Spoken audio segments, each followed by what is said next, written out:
Welcome to PAR Tuesday News Review for May 3rd.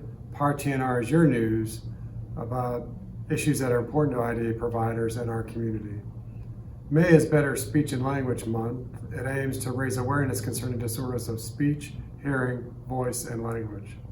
The legislature continues to consider the governor's budget proposal. Today, Acting Secretary of the Pennsylvania Department of Human Services, Meg Sneed, told the PAR Policy Conference that the budget negotiations between the legislature and the governor have not yet begun in earnest and are expected to ramp up in a couple of weeks, probably after the primary.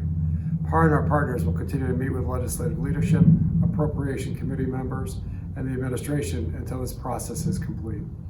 This year, PAR is advocating for the following: an annual inflationary index with an annual adjustment, 2, level up for IDA legislation, 3, a permanent end to prudent pay, 4, continuation of regulatory flexibilities, and 5, reduction in the waiting list.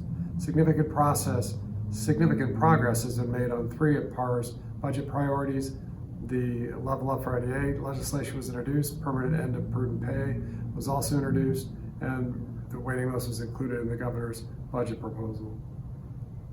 Discussions about the reconciliation bill, the congressional budget resolution, are escalating this week and are expected to continue through resolution of the issue. Michael Galen McCormick of Senator Casey's office and Barbara Merrill of Anchor spoke at the PAR Policy Conference today. They both cited a stalemate in the Senate with continuing talks.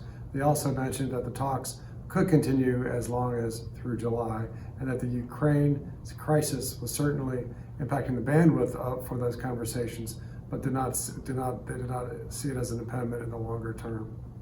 Melissa Harris from CMS also spoke at the PAR Policy Conference today.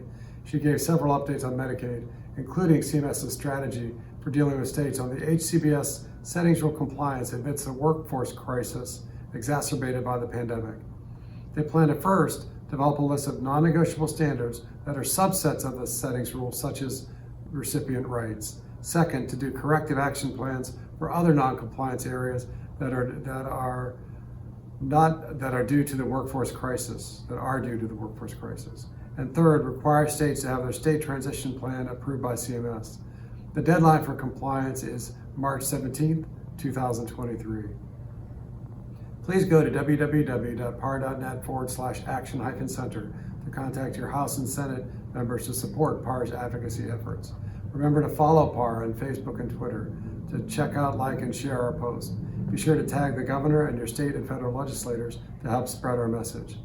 Thanks for watching PAR TNR, everyone. Stay safe, and we'll see you next week.